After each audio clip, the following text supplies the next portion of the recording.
Hello दोस्तों, नमस्कार। Welcome to my YouTube channel. तो दोस्तों, आज हम पढ़ेंगे डीएड एचआई का सिलेबस, जिस paper number 6 language and communication. तो आज स्टार्ट करते हैं।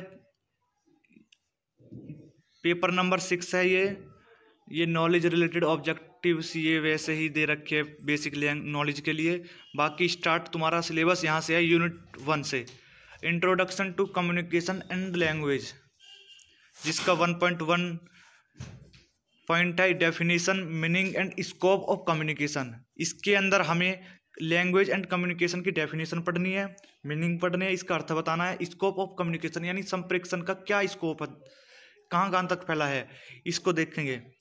फिर दूसरे पॉइंट पे चलते हैं 1.2 क्लासिफिकेशन ऑफ कम्युनिकेशन, यानी अब उसमें कम्युनिकेशन का वर्गीकरण करेंगे। कम्युनिकेशन का वर्गीकरण एक तो ह्यूमन हो जाएगा, एक एनिमल कम्युनिकेशन हो जाएगा। ह्यूमन कम्युनिकेशन के लिंग्विस्टिक और नॉन लिंग्विस्टिक, यानी ह्यूमन कम्युनिकेशन का मतलब हो गया कि मानव संप्रेषण। अब मानव संप्रेषण लिंग्विस्टिक और मौखिक और नॉन लिंग्विस्टिक अमौखिक, यानी मौखिक और अमौखिक संप्रेषण को दो डिवाइड में बांट देंगे, फिर उसके बारे में पढ़ेंगे। मतलब कुल मिला के बात ये, ज़्यादा लंबे लंबे टॉपिक नहीं है इसके अंदर। लैंग्वेज एंड कम्युनिकेशन के यूनिट वाइज जो पॉइंट दे रखे हैं, एक एक डेढ़ पेज ही है बस। अब चलते हैं 1.3। इसके अंदर हम डेफिनेशन पढ़ेंगे, अर्थ बताएंगे और स्कोप ऑफ लैंग्वेज। इसके अंदर अब हम भाषा की बात करेंगे।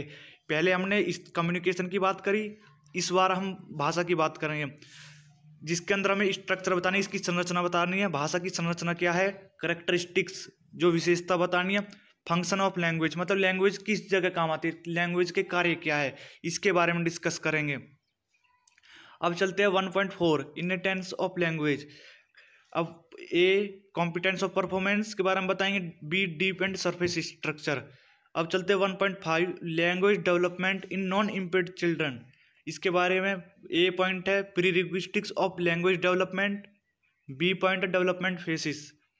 अब चलते हैं यूनिट 2। यूनिट 2 का नाम है मोड्स ऑफ लिंग्विस्टिक कम्युनिकेशन। इसके अंदर 2.1 यूनिट में है ओरलिज्म, 2.2 एजुकेशन बाइलिंगुअलिज्म।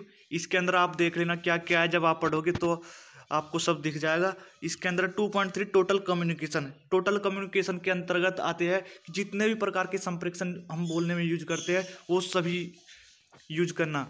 अब चलते हैं 3 यूनिट पर, असेसमेंट ऑफ लैंग्वेज। लैंग्वेज का असेसमेंट कैसे करें, इसके अंदर बीएलसी वगैरह आएंगे, what is BLC, assessing basic language competence, ये सब आएंगे। जैसे 3.1 में meaning, definition, role of scope of assessment in education, formal testing, informal testing, TMT teacher made testing इत्यादि आएंगे, ईटीसी। तो अब चलते हैं हम 4th यूनिट पे, जिसके अंदर acquisition of language competence by children with hearing impairment.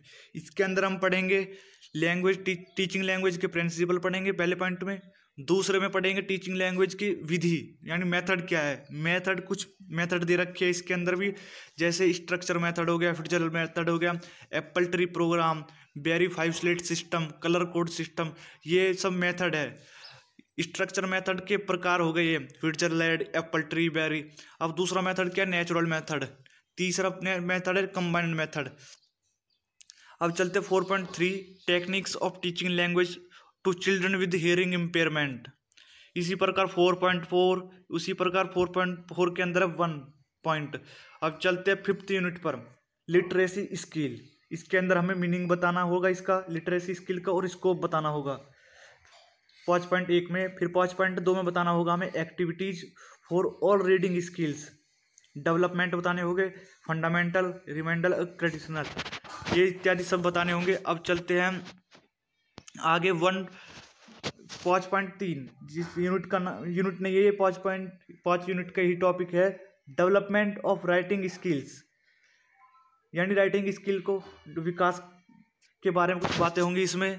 Activities for pre writing skills, कॉपिंग, guided writing, independent and creative writing.